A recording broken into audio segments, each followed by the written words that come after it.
Um bom dia, boa tarde, boa noite. Neste caso, bom dia, principalmente. Nós estamos aqui na manhã da sexta-feira, mais um encontro presencial da disciplina Economia de Empresas. Eu sou Luiz Maia, do meu lado, o professor Luiz Kerli, e nós estamos responsáveis por essa disciplina no semestre tão especial da universidade.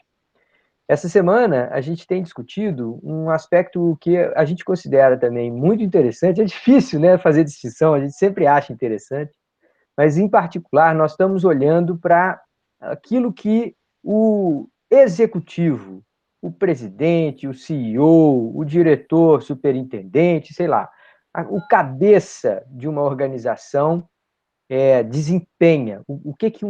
Por que, às vezes, uma empresa consegue colocar um executivo novo e ela muda radicalmente seu desempenho? Por que que um clube de futebol, né, Kelly, que a gente sempre gosta desse exemplo, por que que um clube de futebol, às vezes, traz um técnico novo e parece que aquele bando de pé rapado lá, de perna de pau, desculpa, que está jogando o time, de repente começa a funcionar, o time começa a ganhar? Que diabos é isso, né? Será que isso aí é só motivacional? Será que isso tem alguma sabedoria por trás? Então, o professor Kerli fez já as duas explanações aí extraordinárias sobre esse assunto. Os vídeos estão lá, mas eu vou passar a bola para ele aqui e, eventualmente, a gente faz o de sempre, né, Kerli? A gente Isso. faz uma repassada rápida, um comentário sobre os slides e escuta um pouquinho também os alunos e deixa um tempinho no final para tirar dúvidas sobre o questionário anterior. O que você acha? Acho perfeito, acho que esse time aí está muito bom. Eu queria lembrar o seguinte, que nós estamos caminhando para a quarta semana do curso, né? Não, Então, oitava semana terminando. não, quarto tópico do curso, então oitava semana, porque cada tópico são 2 semanas. Então, e com isso nós terminamos o livro do Fiani, que foi um livro básico no nosso curso. Na verdade, o nosso curso foi ler o livro do Fiani e fazendo, claro, várias e várias entradas de outros materiais, de materiais de vídeos, de áudios, e de livros outros, de leituras, artigos, tudo bem, mas nós temos esse débito impagável impagável não, que a gente compra os livros, esse débito que é o débito de ter ele ter trabalhado para construir um livro tão bom que a gente usa no nosso curso. Então, com essa aula de hoje, a gente praticamente encerra o livro do Fiani, e na próxima aula nós vamos começar com uma área muito nova de economia, que é a economia comportamental.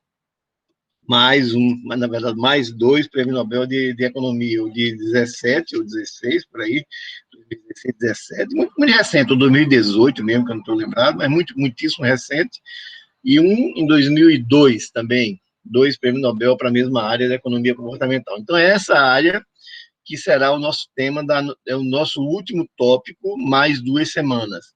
Então, nós temos, então, mais 2 semanas de classes, né?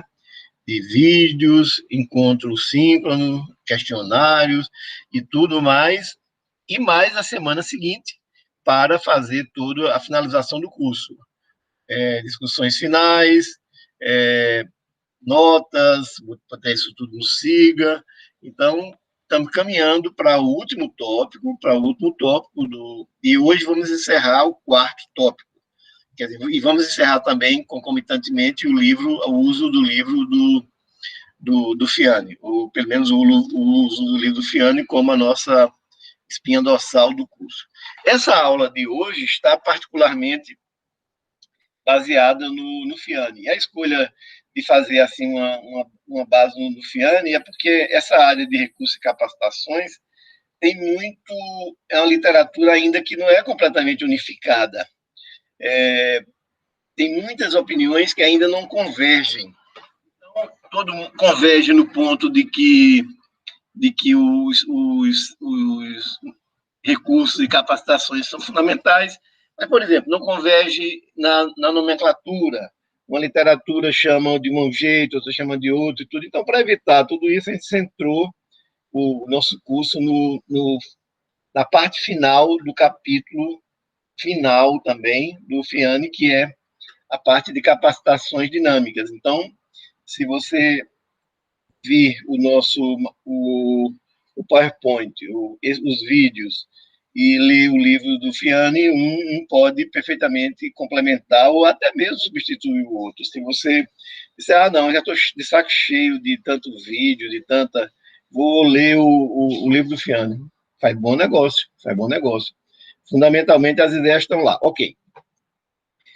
Tem que fazer esse crédito inicial aí para o FIANE, né, pelo seu livro extraordinário.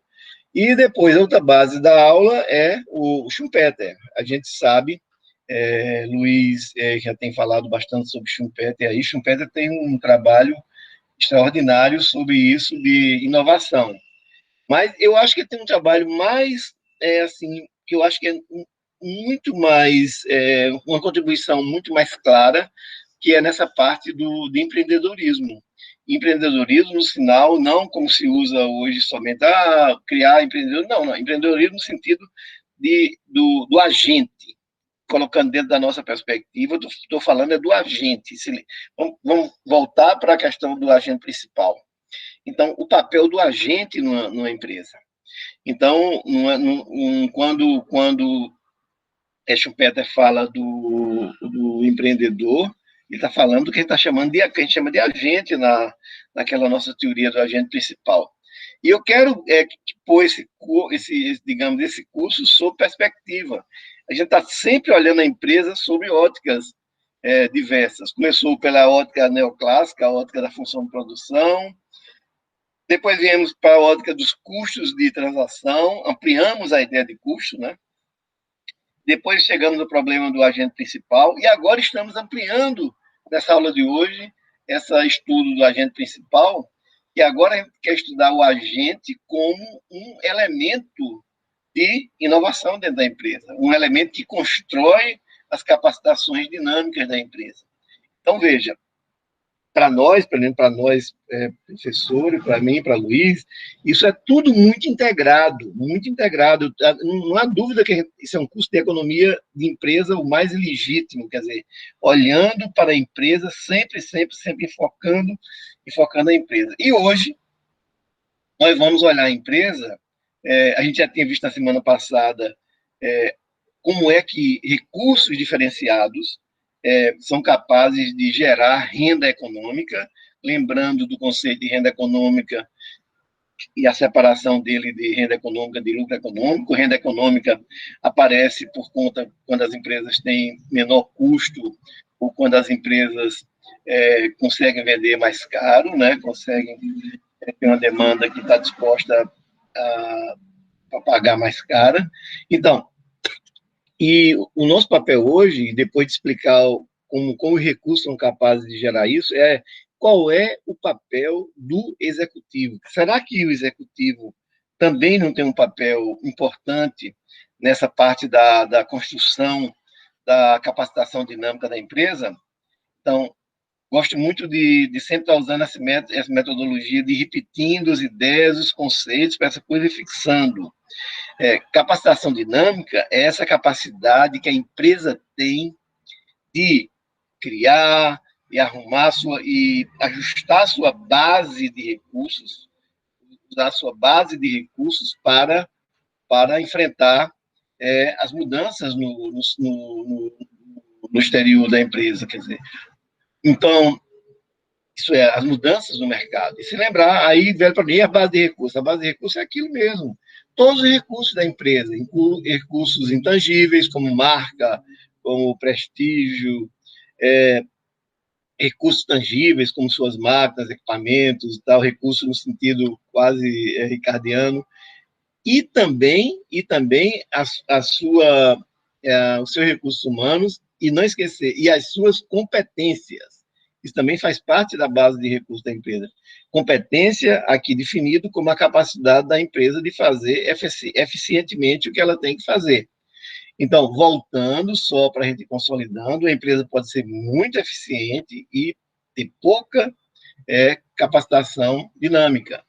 É só imaginar uma empresa que se fecha dentro de si para fazer da melhor maneira possível o que tem que fazer e esquece que o mercado está voltando. Eu estava falando na aula, falei no vídeo, e vou repetir aqui, essa semana, 10 dias atrás, foi quarta-feira da semana, estava conversando com uma arquiteta sobre um edifício, e ela estava falando coisas do tipo, mas se você está querendo destinar isso para... O prédio era uma área que tem muita universidade para alunos, você tem que adaptar isso para a nova demanda. Esses alunos, por exemplo, você não tem que brigar mais por vaga de automóvel, você tem que ter um bicicletário, a bicicleta está se tornando cada vez um elemento de transporte dos alunos. Você tem que tornar esse espaço muito mais participativo, você tem que botar aqui uma vending machine aqui dentro, quer dizer, você tem que fazer uma programação visual aqui dessa parte de baixo, e eu estou falando de apartamentos baratos, para pequenos, de apartamentos de 30 metros, 28 metros, que é apartamentos realmente, na verdade, quase uns estúdios. Então, o que ela estava dizendo? O que a arquiteta estava dizendo? Não adianta ser somente eficiente e fazer muito bem um prédio todo bem feito, fazer de forma barata, com um bom mestre, com um bom pedreiro, auxiliar, engenheiro, projeto, beleza. Mas tem a questão da capacitação dinâmica. Você tem que estar adaptando essa construção aos novos tempos. Porque se você fizer um prédio tradicional, né, quadradão aqui nessa área, provavelmente você vai ter dificuldade de vender, ou pelo menos vai vender com menos facilidade do que alguém que está fazendo isso ligado no exterior. Então, é isso que é capacitação dinâmica na prática. Quer dizer, a empresa está vendo as mudanças na sua demanda e está ajustando a sua oferta para aquela mudança na demanda. Mas não é só mudança na demanda, não. Podia ser mudança tecnológica também, que está aparecendo muita novidade. Na construção, a empresa tem que se adaptar com esses novos materiais, com as novas tecnologias e tudo.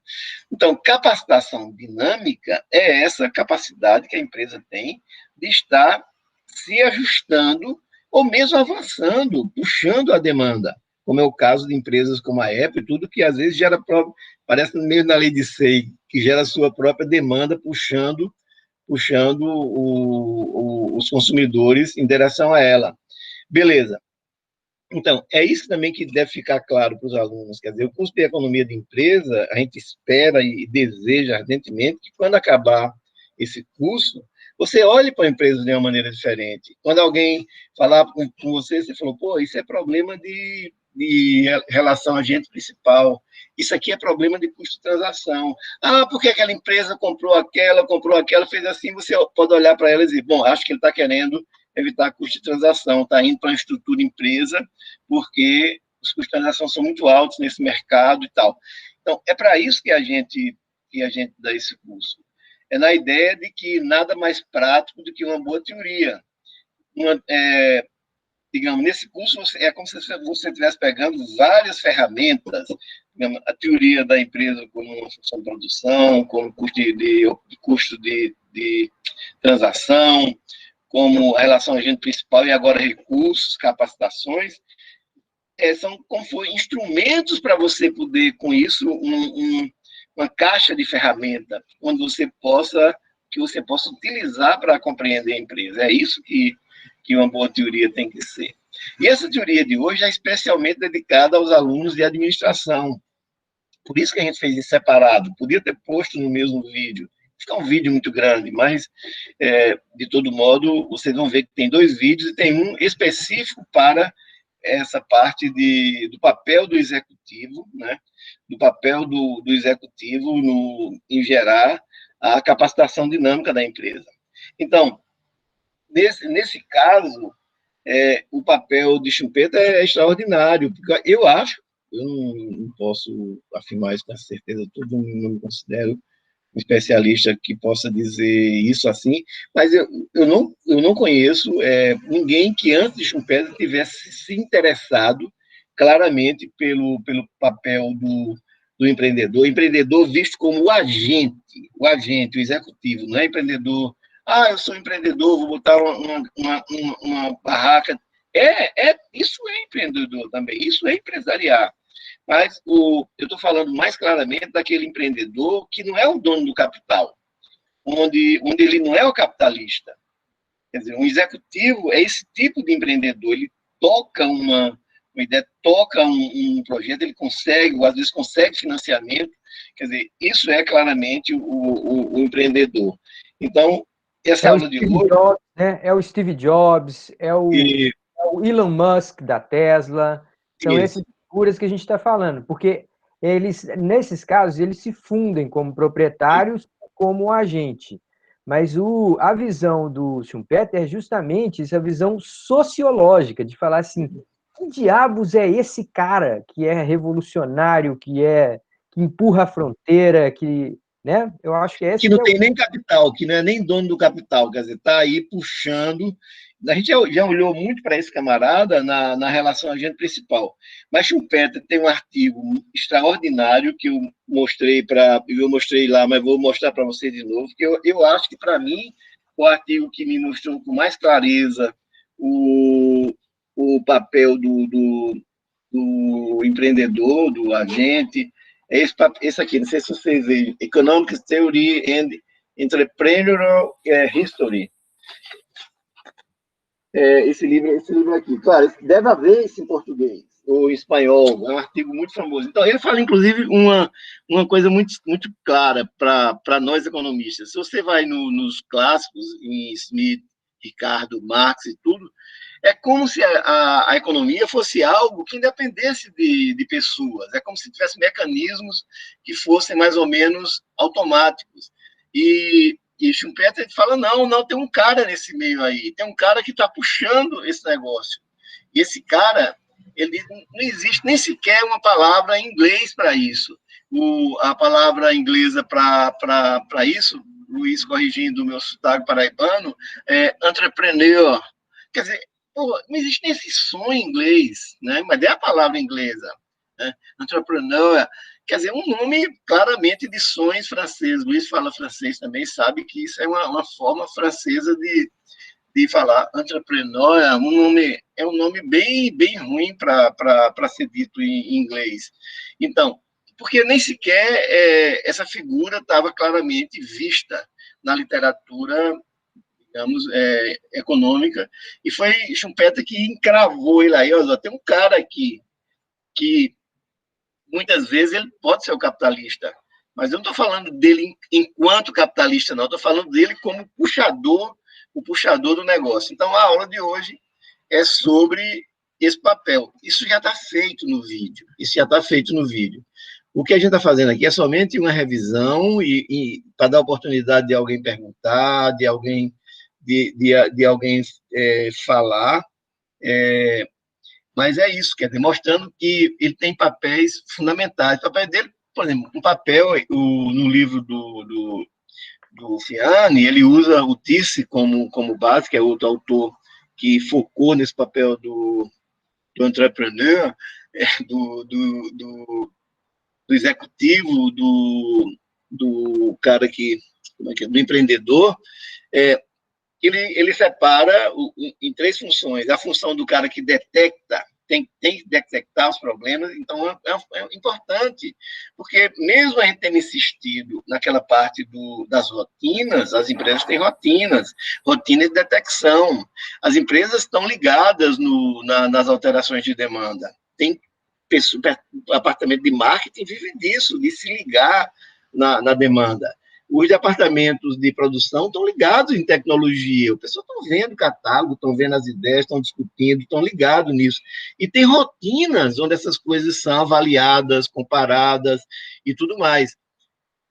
Mas isso não prescinde do papel do executivo. O papel do executivo é um papel importante de fazer tudo essa coordenação, juntar todas essas ideias e decidir sobre a capacitação dinâmica da empresa, quer dizer, como é que a empresa vai se alterar a sua base de recursos, novamente voltando à base de recursos de todo tipo, né? Não estou falando só de recursos físicos, não. Estou falando também de recursos, como é a palavra, Luiz, você lembra do poema de Carlos Drummond de Andrade, que é as tangíveis, recursos tangíveis, ou intangíveis, ou recursos humanos, ou as suas competências, isso é a capacidade de fazer bem feito, isso faz parte da base de recursos. Então, é preciso que uma pessoa, e essa pessoa pode não ser uma pessoa, pode ser o grupo que comanda a empresa. Quando eu falo nesse entrepreneur, eu não estou falando necessariamente de uma pessoa, isso pode ser um grupo que faz isso dentro de uma empresa.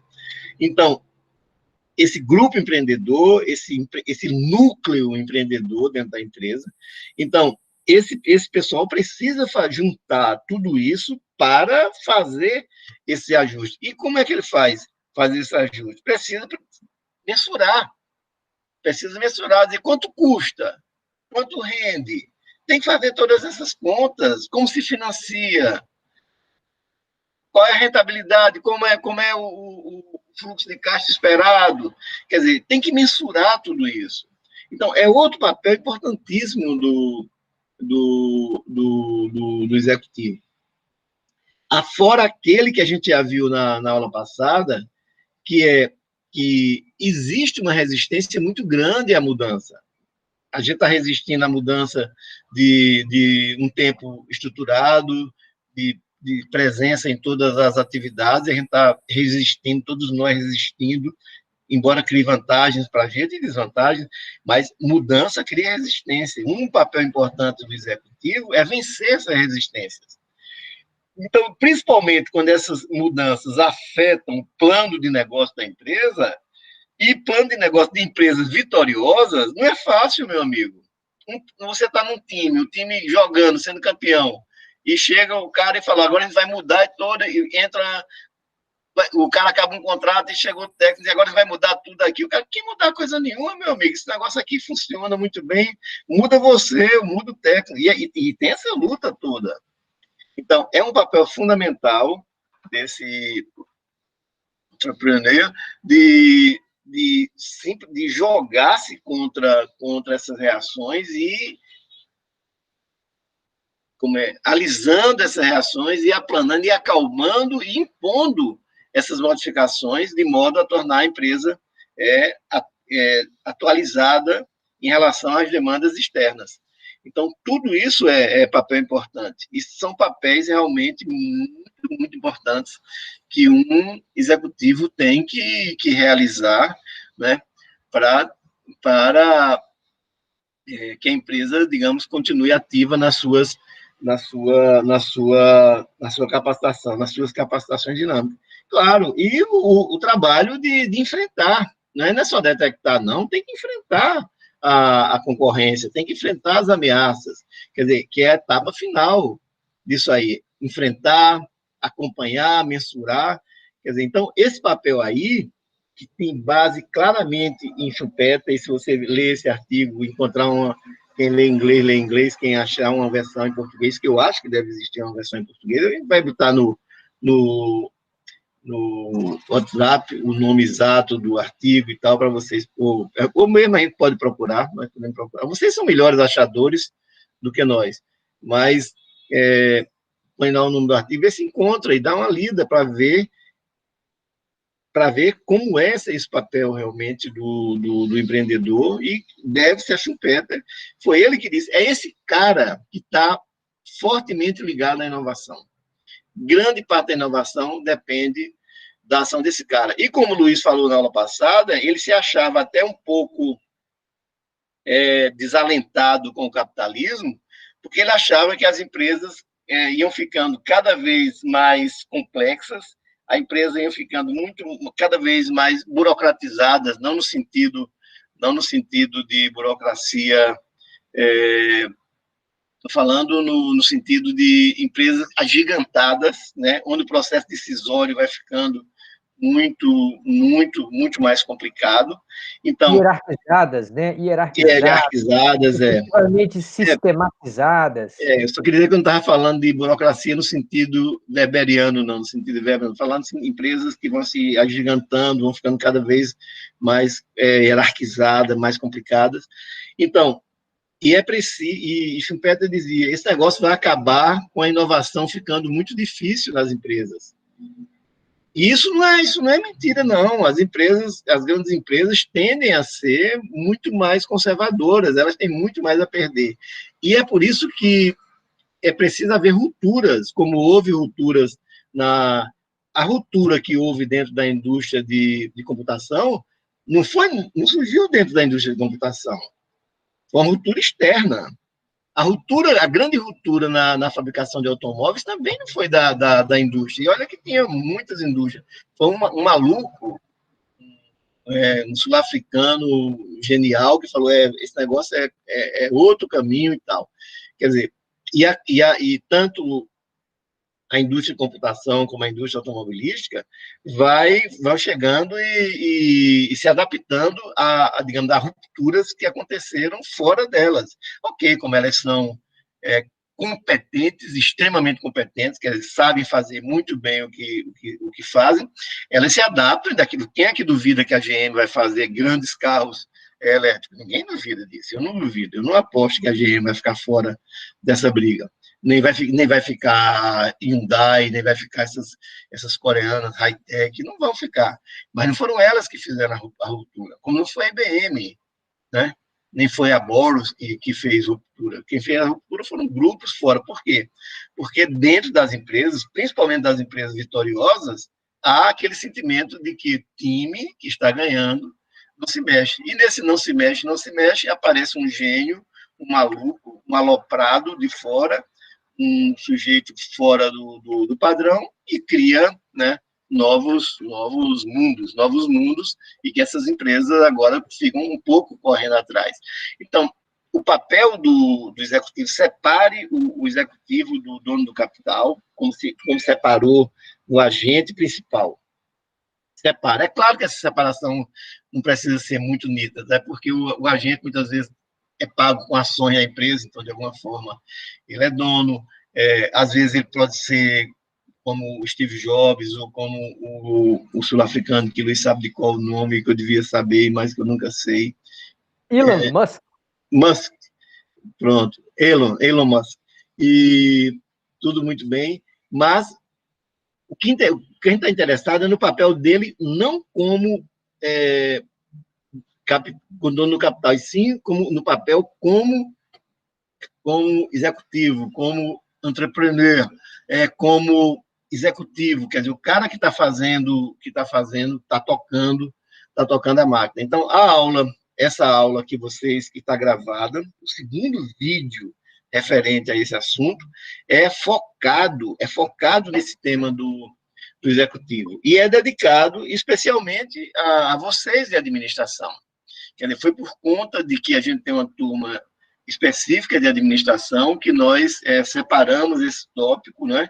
Porque nós sabemos que esse tópico é extremamente importante para os alunos de administração, para que eles vejam. Eu acho que vocês, quando acabar esse curso agora, veem um executivo de uma maneira muito diferente, quer dizer, veem um executivo na sua relação de agente como principal, de todas aquelas dificuldades, todos os problemas e vantagens dessa separação.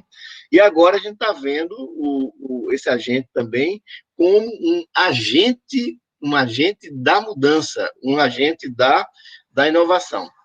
Então, a gente espera que, ao terminar esse curso, vocês tenham uma visão modificada de empresa e uma visão muito ampliada do papel do executivo. E aqueles que, de alguma forma, se preparam para ser executivos, vão ter que saber isso. Esse rapaz que eu estava falando hoje, que eu falei que mandou para mim uma foto no aeroporto de Frankfurt, voltando para casa, que veio em Recife e passou 4 horas, ele também foi meu aluno e não sabia ele que ia virar executivo desse nível. Então, dentre vocês, poderão estar os executivos do futuro, os que têm essa vocação e esse talento, e mesmo os que vão ser professores, os que vão trabalhar numa empresa, os que vão ter a sua própria empresa, eu acho que compreender esse papel do executivo, quer dizer, do executivo separado do capital, que mesmo que você seja dono do capital, você tem que saber que tem duas coisas aí. É o seu capital financiando o empreendimento e você, como entrepreneur, fazendo o negócio. Tem dois papéis aí. Tem que ter essa loucura, tem que ter essa esquizofrenia de separar-se a si próprio e dizer, eu tenho duas partes, se eu vou botar um negócio meu, tem duas partes aí. É a minha parte de financiador do negócio, aí você faz todas as contas, matemática financeira, fluxo de caixa esperado, tudo ok. Mas tem outra coisa que você tem que olhar separado, que eu com o agente. Eu, o agente que vou tocar esse negócio. E são a mesma pessoa, são, mas as ações são diferentes, os papéis são diferentes.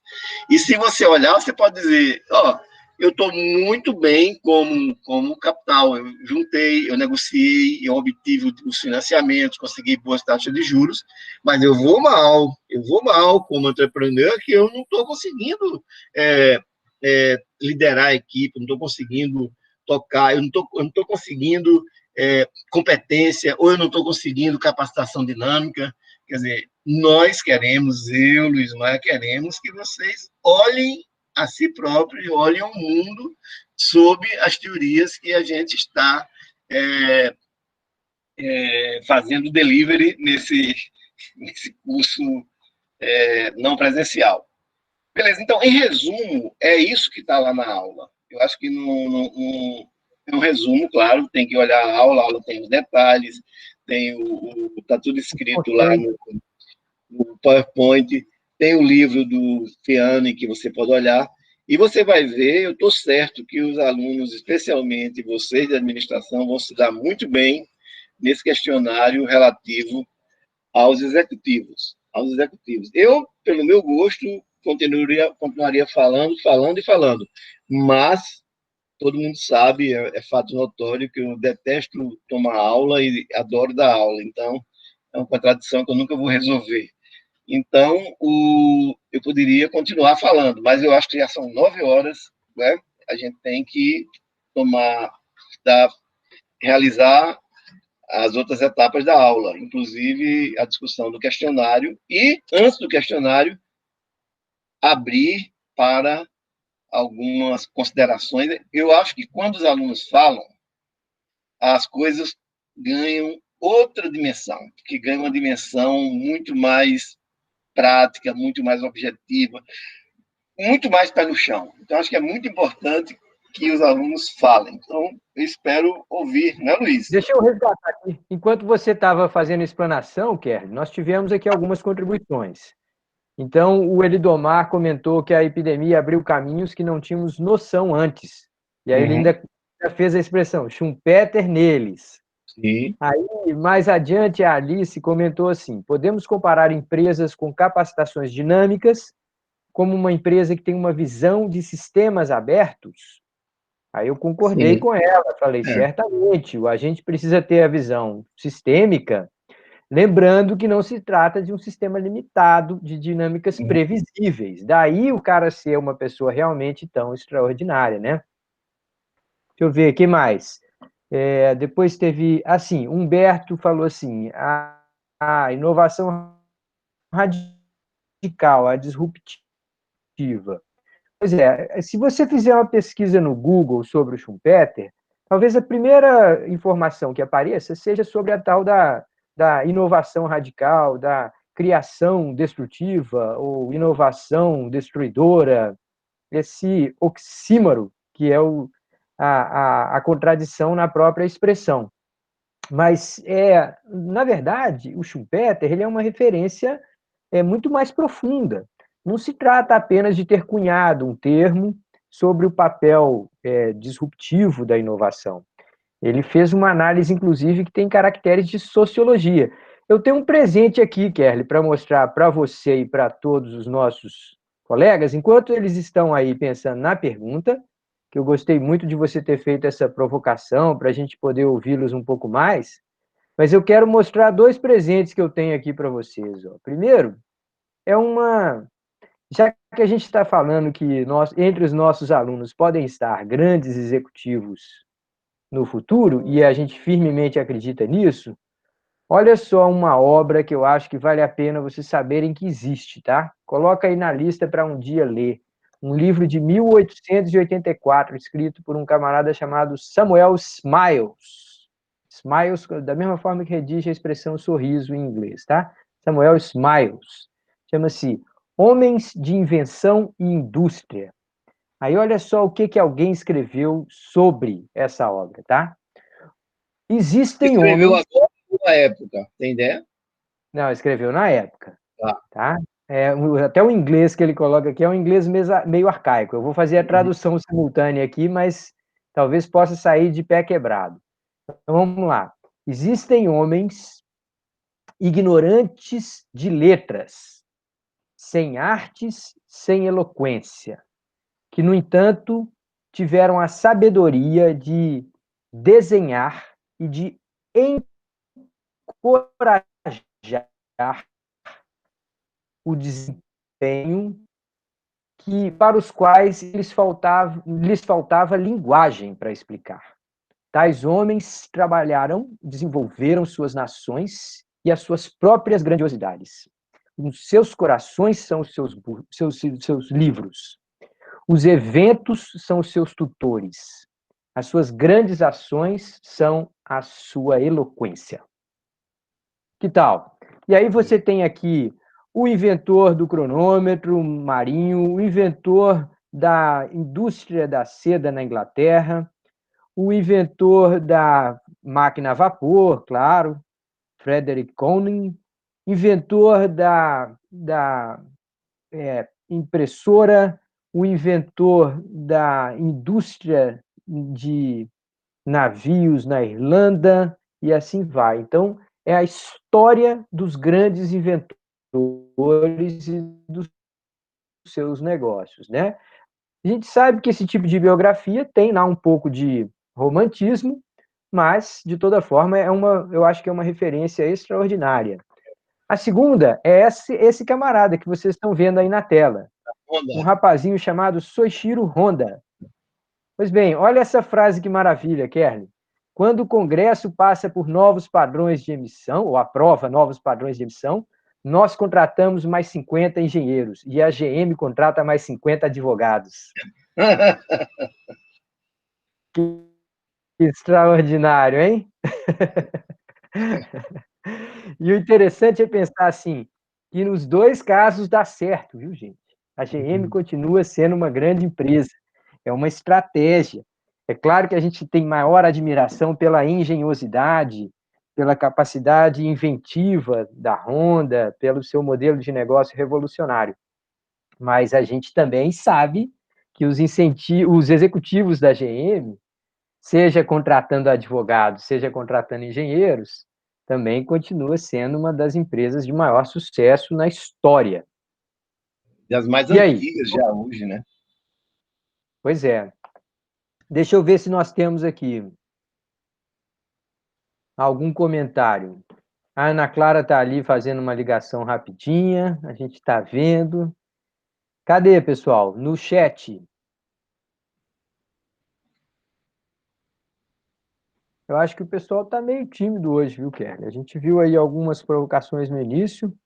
Eu não sei se estão querendo ir logo para o questionário. Tem que falar mais, porque é a parte de executivo, parte de agente, que é muito ligado à cultura do pessoal da administração, não é? Pois Os é, então vamos economistas fazer sabem pouco. mais algumas referências aqui. Tem um documentário, um filme da Netflix que é sobre a história do McDonald's. Chama Fome de Poder, ou algo assim, ou Fome de Sucesso, sei lá. E aí mostra a diferença entre os empreendedores originais, alguém que tinha lá um bom produto, a visão de fazer um produto de qualidade, com um certo tipo de padronização e tal, e aparece esse sujeito que fala assim, não, peraí, o que vocês têm aqui é muito maior, mas nós precisamos de um novo modelo, nós queremos crescer, nós queremos vender 1 milhão de sanduíches e tal, começa a estabelecer fome de poder mesmo. A Eduarda ficou com muita raiva do cara, viu, Kelly? Porque ele tomou o negócio dos McDonald's. Ele virou um multibilionário tomando o negócio original dos McDonald's, né? Quer dizer, eu acho que ali tem aspectos da ética, né? Que, obviamente, geram alguma indignação. Quer comentar alguma coisa, Eduarda?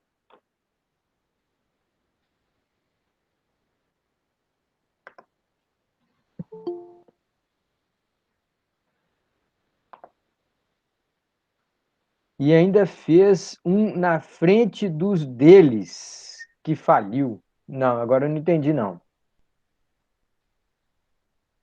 Ficou meio cortada aí a sua expressão. Quem mais já assistiu esse filme? Gostou, não gostou? Gente, é claro que nós estamos falando aqui do Netflix, mas existe uma gama muito grande de documentários nessas linhas, né? Tem a história do Henry Ford, também foi assunto de livros e de filmes. Tem a biografia, o filme do Steve Jobs, É. baseado em alguns dos livros. Talvez Luiz Maia não saiba tanto, mas para o público pernambucano tem um grande empreendedor. Eu acho que eu considero está no top do empreendedorismo de Pernambuco, chamado Delmiro Gouveia. Alguém do grupo conhece Delmiro Gouveia? Sabe ouviu falar em Delmiro Gouveia, esse grande empreendedor tem alguém já ouviu falar dele, Delmiro Gouveia? É o que ele fez aquela, usina, né, hidrelétrica, Sim, que trouxe máquinas negócio de algodão isso, e tudo. Tem isso, até a isso. cidade agora que se chama Delmiro Gouveia, É né, lá em Delmiro Alagoas. Gouveia, exatamente. Era Delmiro. Pronto, então, para botar um pouco de bala em Pernambuco, Pernambuco teve um grande empreendedor chamado Delmiro Gouveia, um gênio. É, esse camarada, basta dizer o seguinte, ó, aquilo que você vê no quartel da polícia ali foi o primeiro shopping center que eu acho que do Brasil, mas tem pessoas que acham que não. Mas aquilo foi um shopping center no começo do século XX, feito por Delmiro ali, que aquilo era uma área privilegiada de Recife, aquela área ali do DER. Delmiro foi o cara que viu o Rio São Francisco e falou: isso aqui gera energia. E gerou, quer dizer, uma coisa é você botar uma turbina hoje do São Francisco, outra coisa é você botar uma turbina no São Francisco. Não tinha estrada nem para burro para você puxar para lá. E Delmiro importou essas turbinas e botou turbina no São Francisco e fez uma fábrica de linhas. Aí você diz, e o que é a fábrica de linhas? A fábrica de linhas era que, naquela época, suas avós ou bisavós, no caso as minhas avós, elas todas tinham uma máquina de costura em casa. A minha mãe ainda teve uma máquina de costura em casa. Quer dizer, as pessoas costuravam a própria roupa. E se pensar um pouquinho antes da máquina de costura, costurava à mão a roupa. Mas existiam as máquinas de costura, e já falamos até nessas máquinas. Singer foi um grande exemplo. O Luiz citou em alguma hora aí esse exemplo dos fabricantes da Singer, e tinha um fabricante brasileiro também, Elgin. Então, todo mundo comprava linha, toda casa comprava linha, tinha que comprar linha para as pessoas remendavam as roupas, então tinha linha. As máquinas de costura tinham linha, então linha era um produto de demanda domiciliar. Quer dizer, toda casa. Não era como hoje ter uma linha para botar um botão, não. As linhas eram usadas, tinham muito mais uso. Quem é que remenda a roupa hoje? Quem é que remenda? Mas era uma habilidade super comum remendar roupas. As roupas se rasgavam e as pessoas tinham habilidade. Hoje você tem algumas costureiras especialistas. Eu adoro quando posso levar uma roupa para fazer remendo. O prazer que eu tenho, não há roupa nova no mundo que me dê prazer maior do que quando eu vou e vejo a pessoa pegar uma peça e recuperar e tal. Talvez um prazer de engenheiro, de ver o gosto, de ver aquela coisa feita e tal. Superem muito o meu espírito de consumidor. Embora eu possa ter prazeres enormes com objetos novos, também não estou falando assim, não. Ô, professor, Não. eu tive um professor, eu lembro, acho que no ensino médio, que disse que ele é um construtor de comércios, ou um construtor de indústrias, porque tudo que ele via algo que poderia melhorar para a sociedade, que poderia gerar empregos, que poderia gerar renda para aquele local. Aí tem uma questão também do couro, né, que ele começou com a comercialização do couro. Isso mesmo. Aí, assim, um professor meu, tudo que ele via, ele fazia indústria. Ele era criador de indústrias, uma coisa assim que ele falava. Isso mesmo. Quem foi que falou isso, Clara?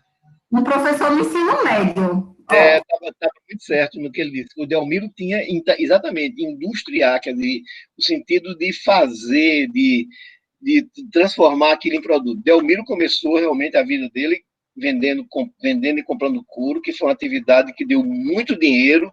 Podia contar essa história todinha. Os sertões se desenvolveram basicamente produzindo para o litoral, produzindo para abastecer o litoral. E tinham os abates, isso gerava os couros, e tinha as pessoas que saíam comprando couro por todo canto. Delmiro foi um desses. Então, ganhou muito dinheiro com couro, achou pouco, resolveu competir com os fabricantes de linha. As linhas que tinha aqui era tudo fabricação inglesa, os ingleses eram donos disso aqui. E Delmiro inventou e fez uma fábrica, onde hoje é a cidade de Delmiro, fez uma fábrica. E mais do que isso, Luiz, acredite, Delmiro, naquela época, obrigava todas as pessoas, todos os filhos irem para a escola. O cara prestava conta, era um negócio que, inclusive, brigou com a cultura sertaneja de liberdade, que ele era obrigado à comida. Essa loucura também Ford fez na Amazônia. Obrigou o cara a comer arroz integral naquela época, obrigou a hábitos de higiene naquela época, fez umas casas inaceitáveis, calorentas, o diabo, mas ele queria com água, com esgoto, doidice de visionário que não adaptava à realidade. Mas Delmiro tinha um pouco isso. Obrigava os hábitos religiosos, a igreja, quer dizer, vestir-se, portar-se. Delmiro não queria somente botar a fábrica, não. Era uma coisa extraordinária. Pois bem, é pouco. Fez esse shopping center aí. Se vocês virem, a casa dele está aqui, junto da Rural, na Avenida 17 de Agosto. A casa de Delmiro ainda está aí, em pé.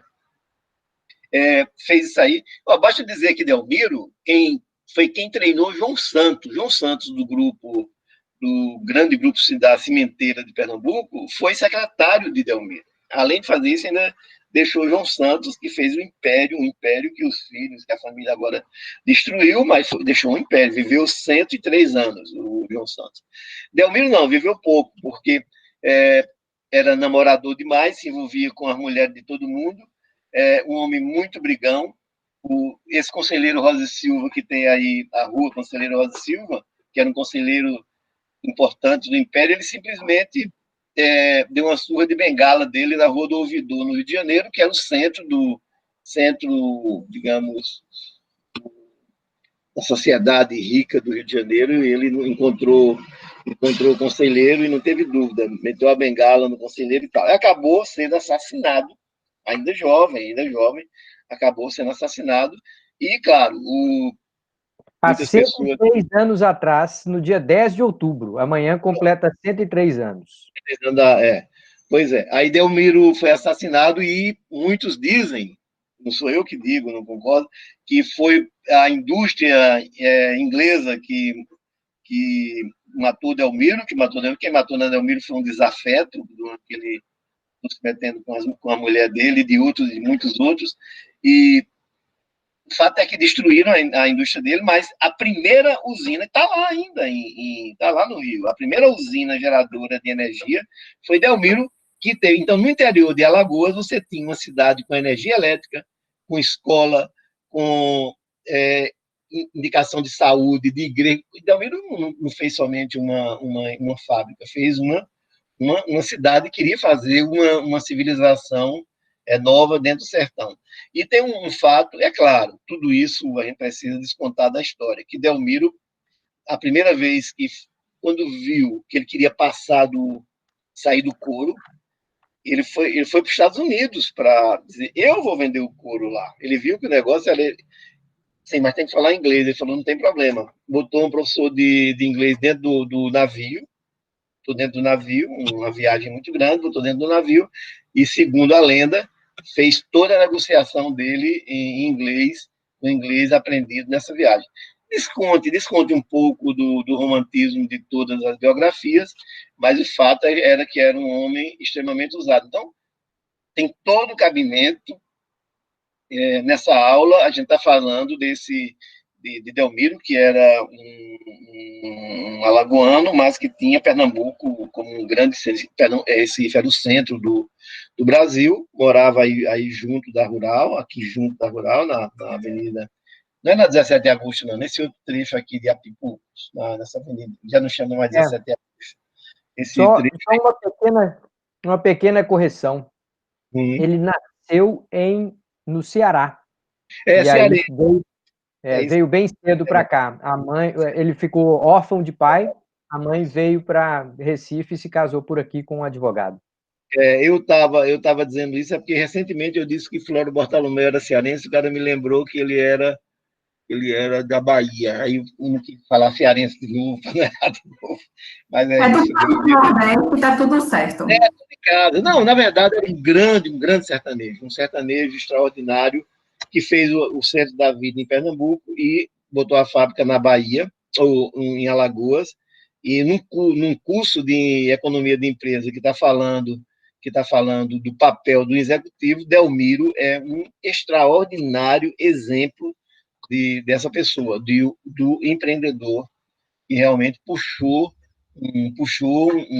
mais do que uma cidade, um estado, que ele puxou uma região com seu talento, com seu trabalho. Então, fica aí o registro, nessa manhã de sexta-feira, da memória de Delmiro, que o Luiz muito bem lembrou, que vai fazer 103 anos que morreu, né?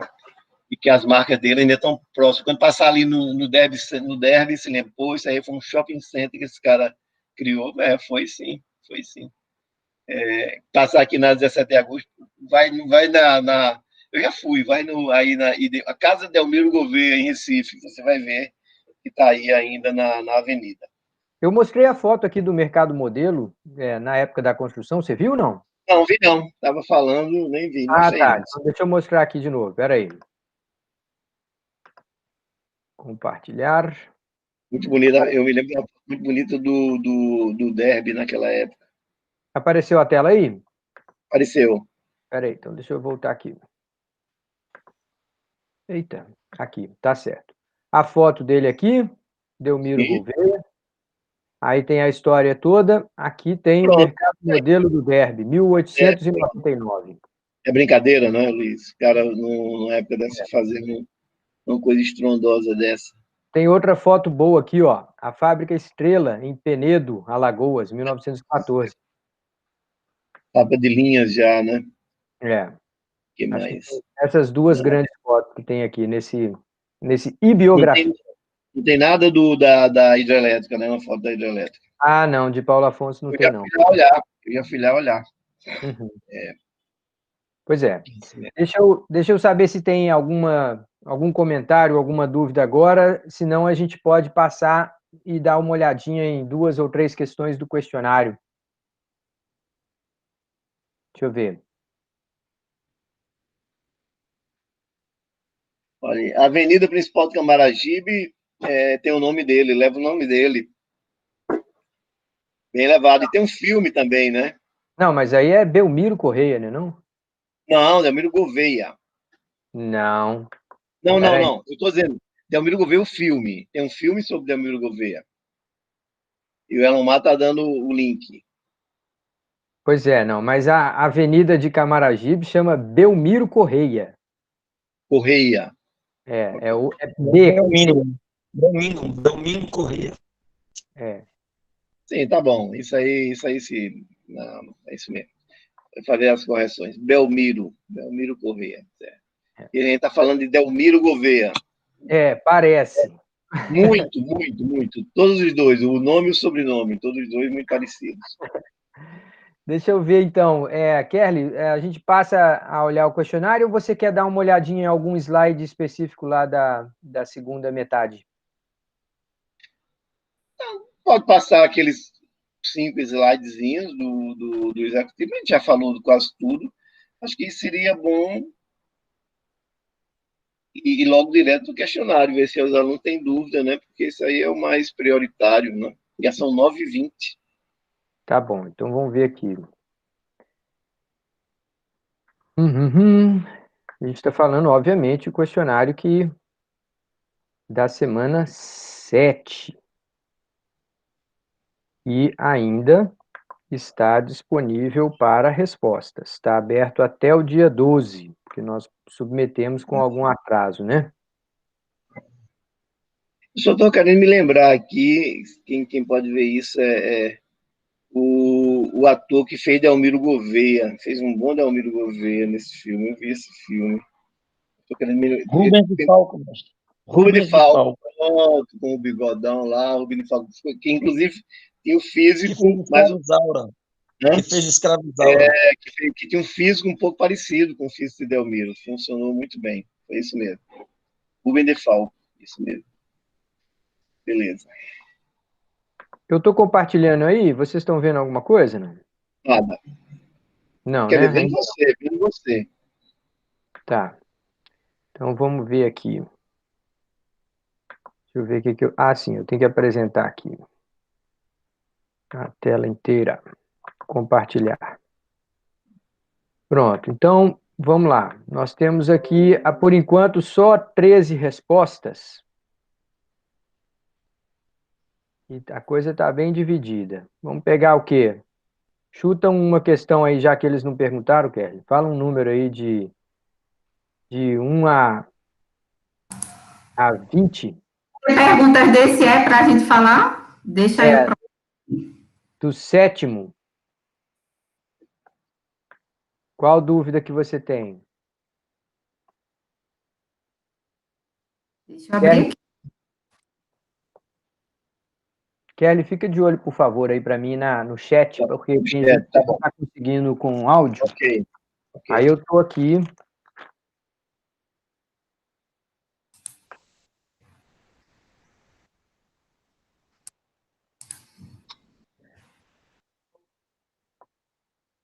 A gente pode pegar os que mais gente errou do que acertou, como, por exemplo, esse aqui, ó. Por enquanto. Eu acho que o 13, professor. 13, tá aqui. Então, tá todo mundo conseguindo ver e tá conseguindo ler, Kelly? Sim. Então vamos lá.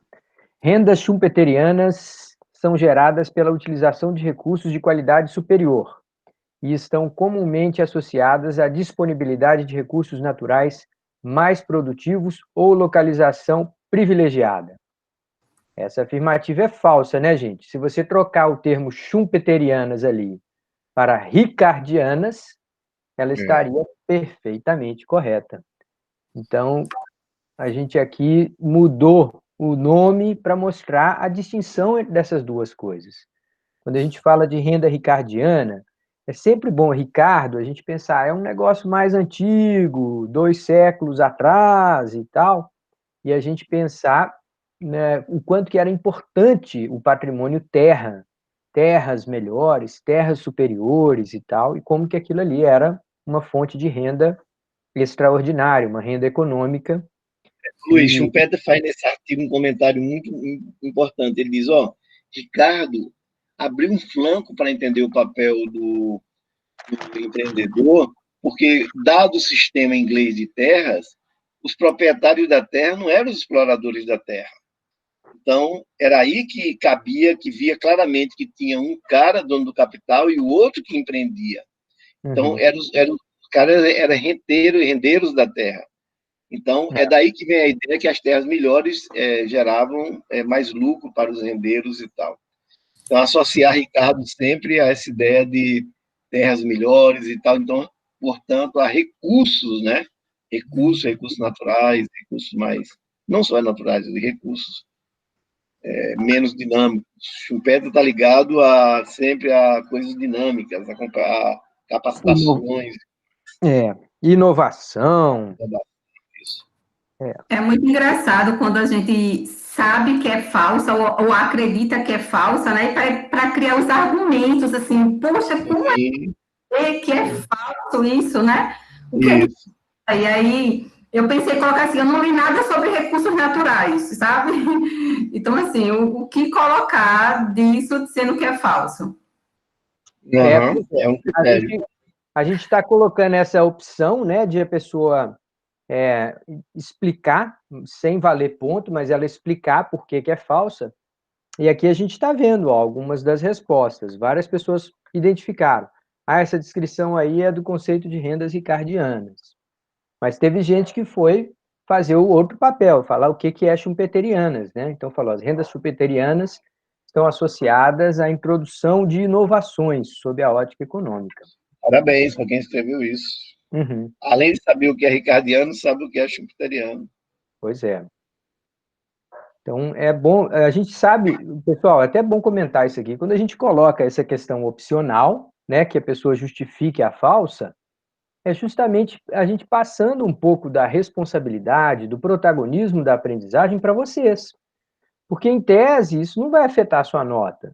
Mas a gente pega e fala assim, olha, não, peraí, o responsável pela aprendizagem não é só o professor, né? Então, você ter suas anotações, fazer o print da tela, ou às vezes copiar e colar as suas respostas para depois ter uma memória disso. É claro que esses questionários, eles estão disponíveis, ainda que não aceitem resposta, tá? Então, mais adiante, se vocês quiserem revisitar alguma questão, alguma coisa, vocês sempre vão ter acesso ao link.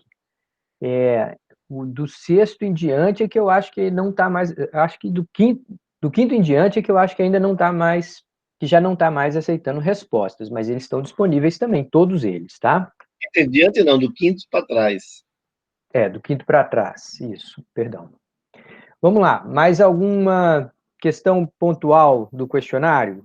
Mas tem a questão número 10, essa questão de vantagem competitiva aí, Então, que falou questão do desejo, e que a vantagem competitiva a gente vê muito questão de diferenciação e redução de custo, né? São as duas estratégias genéricas lá de Porter. Mas aí quando fala do desejo, não tem a ver numa visão de marketing com o cliente, desejo de cliente, vai para a segmentação de mercado. Veja aí, por favor. Vamos ver a questão. Então, vou ler aqui e passo a bola para a Kerly. A essência da vantagem competitiva de uma empresa está associada à capacidade de oferecer produtos mais desejados ou a menores custos. Pronto, argumenta, por favor, agora. Eu acho que o argumento estava bem organizado. Argumenta, por favor. Não, porque quando a gente fala de vantagem competitiva, lá numa visão de Porter, ele é baseado em duas estratégias genéricas, que é de diferenciação do produto ou diferenciação do processo, na verdade é diferenciação, e a outra é redução de custo.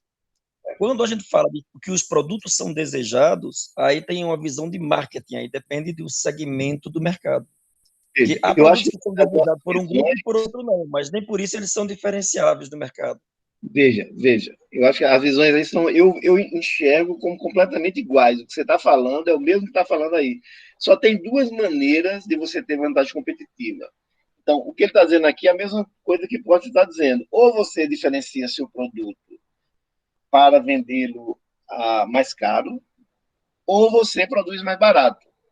É literalmente o que está dizendo aí. Só o que muda talvez é a forma, mas a ideia é a mesma. Quer dizer, a vantagem competitiva só tem essa maneira. Ou você se diferencia, ou você produz mais barato. Se você se diferencia, vende mais caro. E aí, supondo... Eu entendo, mestre. Eu entendo, mas como a gente é de administração, aí quando se fala assim de produtos mais desejados, a gente já dá uma entonação de marketing para a gente. Os produtos mais desejados nem sempre são os mais diferenciais. Há uma diferença conceitual entre diferenciação e desejo. Certo. Mais desejado para mim, o meu viés de economista já diz assim, deslocamento da curva de demanda. Quer dizer, mais desejado, desloca a curva de demanda, aumenta o preço. Mas, bom comentário. Mas, a rigor, ambos estão dizendo absolutamente a mesma coisa, que pode ser resumido na seguinte afirmação. Só tem duas maneiras de ter vantagem competitiva. Ou você vende mais caro, faz com que o cara deseje mais o seu produto e pague mais por ele, ou você produz mais barato do que seu concorrente. Então, quando você vende produto diferenciado, você tem que vender diferenciado que dê uma margem de lucro maior do que o seu concorrente no produto não diferenciado dele. Ou, se você quiser mesmo ir para o paraíso, mas sexta-feira é uma boa hora de pensar no paraíso. Você tem as duas coisas juntas, aí você está no céu, né? Se você tiver um produto que, ao mesmo tempo, você produz mais barato do que a concorrência e que você diferencia, o consumidor acha que ele é melhor, aí você está no céu, você está ganhando dos dois lados. Ganha porque é mais caro e ganha porque produz mais barato. Aí você... É o mass customization, né? Ele fala lá, né? Mass customization. Ok, obrigado, mestre. E como é que ele chama? É o mass customization. Customization, ok. É customização em massa. É, sim, isso mesmo. Oi, Lidomar, deixa eu fazer um comentário aqui que eu acho que se aplica também. O Porter e esse termo vantagem competitiva e tal, ele é um economista que saiu do departamento de economia e teve a coragem de transitar por outras ciências, em particular a administração, mas também engenharia, marketing. E aí ele se distanciava do economista convencional da sua época, embora não seja tanto tempo atrás assim. Mas o que é interessante é que quando você aponta, e eu acho muito interessante, muito importante fazer essa distinção, a ideia entre marketing e diferenciação, que parece que o que você acabou sendo empurrado aí, ou a interpretação ficou mais complexa nessa frase, é a expressão mais desejados, que você atribuiu isso a marketing e não necessariamente a diferenciação. Então, eu acho que vale um comentário aqui. A visão do economista convencional sobre o desejo do produto é uma visão muito unidimensional. O economista convencional, lá aquele, digamos assim, conterrâneo de Porter, e que cada vez mais está ficando considerado anacrônico, era um cara que tinha uma visão muito unidimensional da qualidade, do valor que o produto traz para a pessoa. Então, além de escassez, existe uma ideia geral de qualidade e que a diferenciação, dependendo do grau, tornava aquele produto um produto com maior exclusividade, com maior valor, e aí, no extremo, ele virava até outro produto. Mas tanto a administração, como o marketing, como a semiótica, como a psicologia social, uma série de outros elementos vão entender o desejo por um produto de uma maneira muito mais completa do que a visão da economia tradicional. Então, hoje a gente sabe que, por exemplo, a cor do produto importa, a gente sabe que muitas vezes a temperatura do ambiente em que a pessoa vai fazer a compra importa.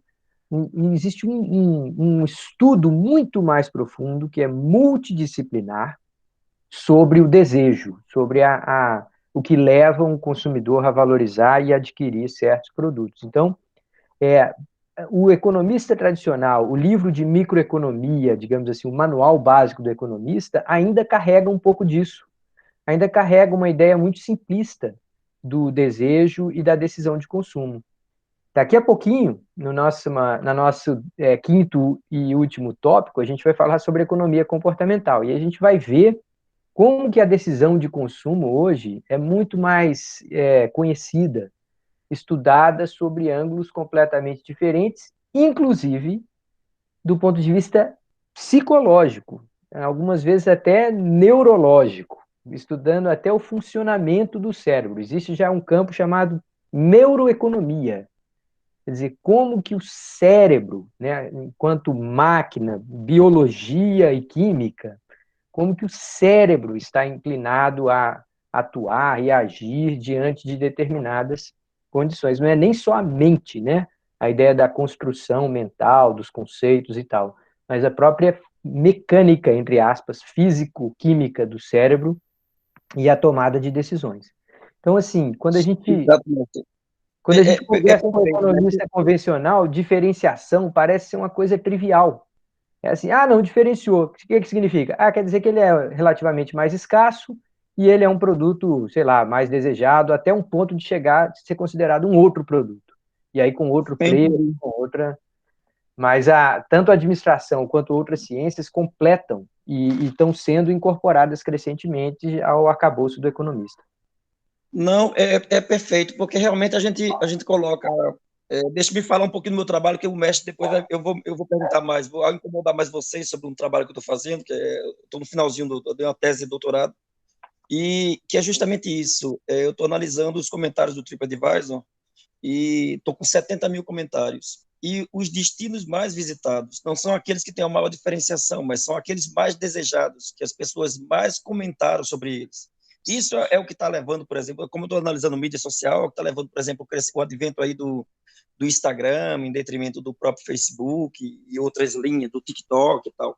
Então, a gente vai muito, quando a gente fala em uma visão de desejo, tem muito a ver com a visão do cliente, do consumidor. E aí tem todo o comportamento do consumidor mesmo em marketing. Já dentro de marketing, eu estou vendo uma questão de comportamento do consumidor que traz isso. E aí que é uma coisa específica, tem a ver com psicologia, tem a ver com teoria institucional, legitimação do produto, tal. E aí é muito a visão do cliente, por isso que são os mais desejados. E nem sempre são os melhores. Isso me fez lembrar aquilo que eu acho que o professor Kelly já falou, do sistema Betamax e VHF. O Betamax era melhor, mas em termos de diferenciação, mas o VHF terminou tendo um desejo maior justamente por conta do mercado. Obrigado. Obrigado também. Muito boa a reflexão. Pessoal, mais uma última questão aqui, para a gente também não entregar todo o questionário antes de vocês fazerem. Alguém gostaria de colocar aqui mais uma pergunta ou comentário? Professor, a última, se tiver muitos erros, se possível. Pode falar, qual que é? A 20ª, a última. Tá, a última. Vamos lá. Então, tá aqui. Teve meio a meio. As pessoas erraram e acertaram. Então, vamos lá. Vou ler aqui e passo a bola para o professor Kelly. Mesmo quando o mercado registra a mobilidade perfeita dos recursos, as condições presentes na sigla VRIM garantem a apropriação da renda econômica pela empresa que utiliza o recurso especial. Vamos lá, doutor Kelly. Alô? Será que Kelly caiu? Microfone desligado. Tá.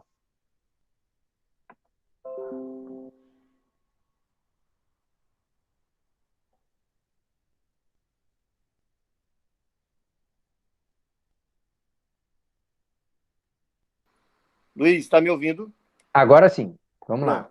Então, veja, a resposta é errada pelo fato de que no mercado de perfeita informação não há como você manter um recurso escasso. Porque a gente disse que no mercado de perfeita informação não tem barreiras, de deslocamento, não tem troca, então não tem impedimento às trocas.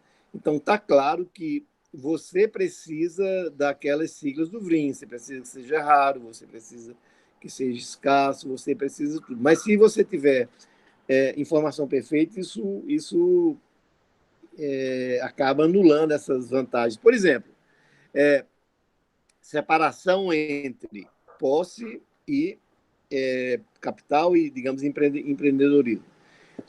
O exemplo que a gente deu foi aquele exemplo do camarada, por exemplo, que o cara vende terrenos de galpão. E, por uma determinada razão, uma estrada acha de passar perfeitamente na frente de um, que deu a esse um acesso privilegiadíssimo e tudo. Ora, o natural havendo um mercado de galpões e havendo informação perfeita, quem vai se apropriar dessa renda não será o empreendedor, vai ser o dono do recurso, porque ele vai aumentar o aluguel desse recurso.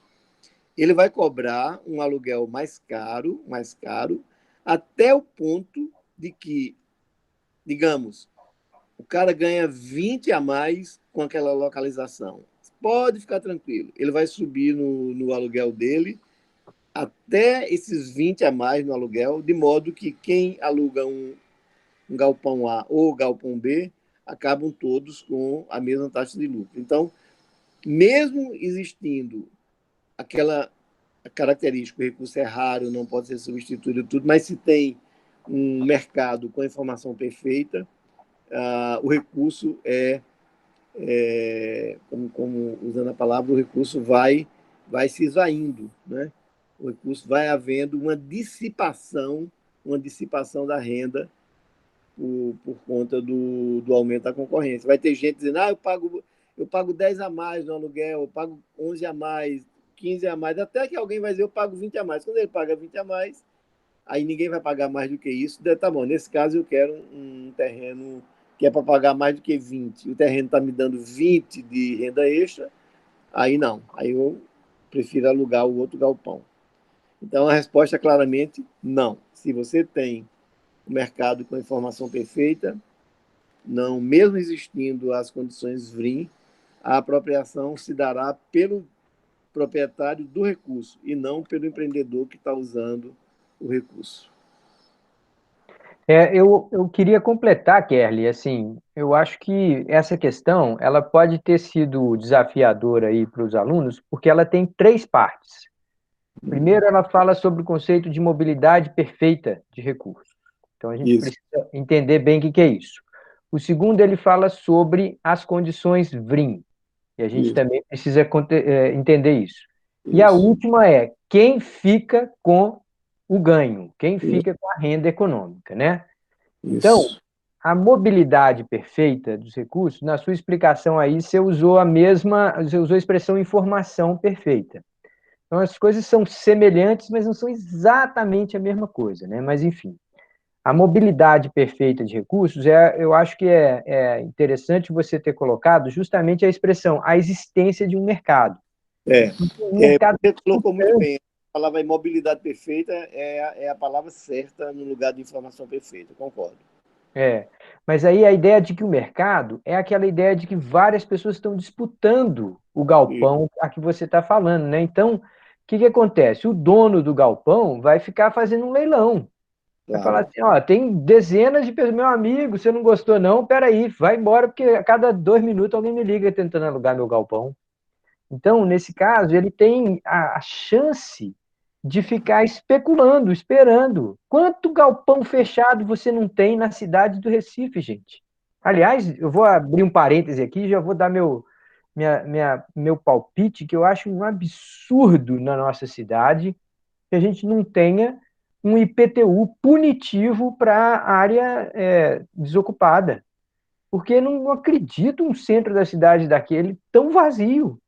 Um Recife antigo daquele cheio de galpão de especulação imobiliária. Quer dizer, aquilo ali era para estar em operação. O bairro fica morto, quem mata é a especulação imobiliária, porque não tem ninguém lá. Tem aqueles enormes galpões fechados, segurando poeira lá dentro. O resto do mundo, e não estou falando não é só Recife, no Brasil inteiro já se faz isso, mete um IPTU punitivo para lugar fechado. Fala assim, meu amigo, ó, se você quiser especular, pode especular, mas nós vamos ser sócio. A prefeitura vai pegar dinheiro disso aí, vai tomar uma parte dessa renda. Tá, mas voltando aqui para a questão. O segundo ponto é as condições VRIM. Né? Então, válido, né, valoroso o produto, o serviço. R é para... Me ajuda aí, Kelly. R é para...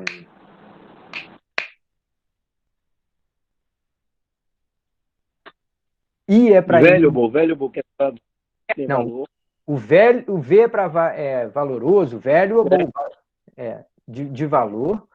O R é para restringível, né? Não? O rare, de raro. Ah, é raro, isso. R é de rare, é raro. O R é raro. O I de insubstituível.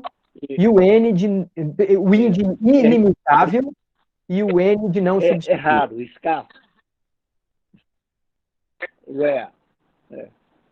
Pois é, só concluindo, o V de valoroso, R de raro, I de inimitável e N de não substituível. Tá, então o segundo conceito era esse. E o terceiro era essa explicação que o Kerley acabou de dar, que é quem fica com a renda.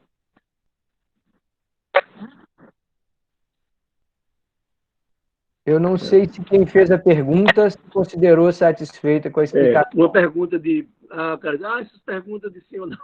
Pergunta de sim ou não que exige um grau de conhecimento muito sofisticado para responder essa questão. Tem que estar consciente. O Luiz fez muito bem em estripar a questão. Na verdade, tem três conceitos muito importantes que têm que ser dominados para responder essa pergunta. Isso mesmo. Vamos dar uma olhada aqui nas explicações de quem, de fato, considerou que é falso. Então, vem assim, se o mercado registra a mobilidade perfeita dos recursos, mesmo que o recurso possua as características BRIM, todos terão acesso, então não irá se apropriar da renda econômica, pois todos terão o mesmo recurso que deixará de ser especial. Na verdade, é quem fica com a renda econômica o problema, não é a inexistência da renda econômica. O segundo comentou assim, por ser um mercado de livre acesso ao recurso, mesmo o recurso possuindo as características BRIM, ele não terá... Não é que todos ficarão com recurso, é que haverá um leilão, como o Luiz falou.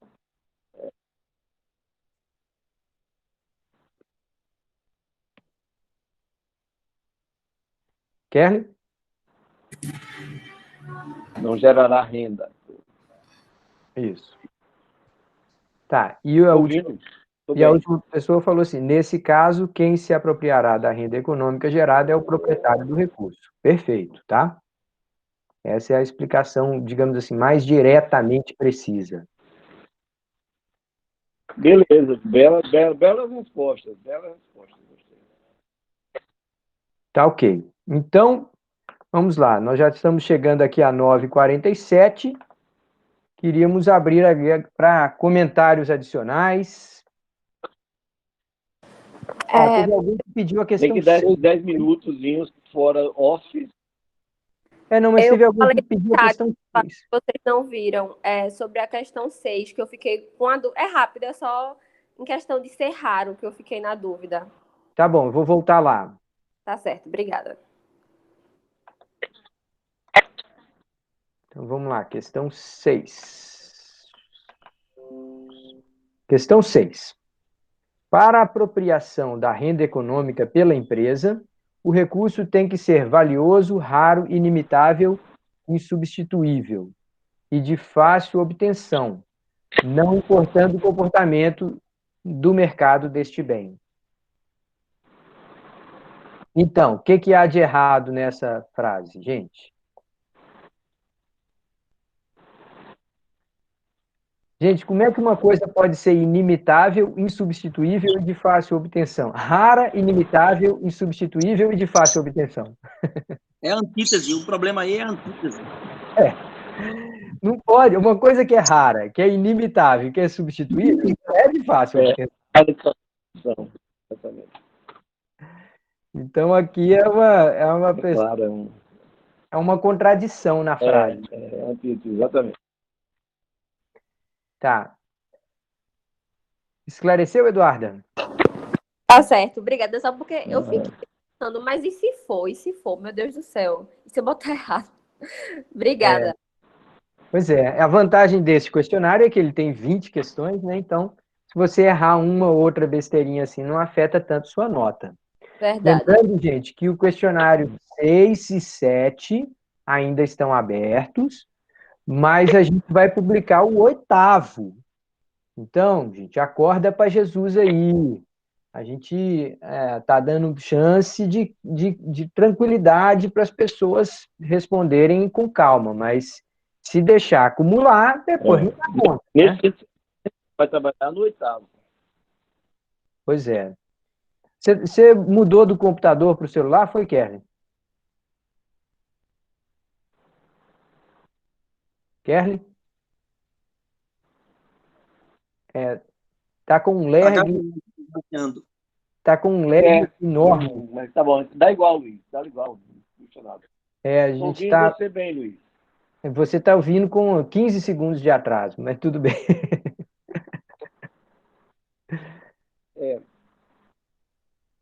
É isso. Tive que vir para aqui para o celular, esses minutos finais. Não tem problema nenhum. Tá bom. Vamos terminá-lo. Pessoal, alguém gostaria de fazer mais alguma coisa? Esse lag não tem importância, não. Vai chegar antes da aula acabar.